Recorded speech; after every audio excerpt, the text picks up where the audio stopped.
ఈ లోకంలో ఉన్న వాళ్ళకి ఆ బెంగ లేదు. అమ్మా అనొక్కసారి పిలిచి నమస్కారం చేస్తే చాలు, వెంటనే నేనున్నాను రా బిడ్డా అని అమ్మవారు కాపాడుతుంది.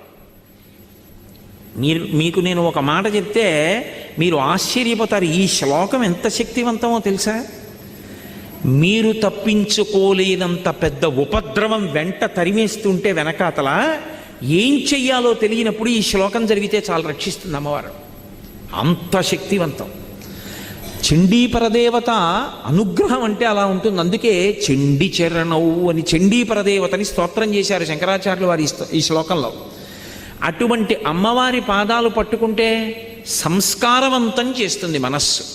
ఇక్కడ మీరు నన్ను ఒక ప్రశ్న అడగచ్చు, ఏమండి ఒకవేళ అసలు కోర్కెల మీద వ్యామోహం పోక, అసలు వ్యామోహం అనేటటువంటిది పోతే కదండి ధర్మబద్ధం చేసుకుందామన్న కోరిక. ఆయన అలా చెప్పారు.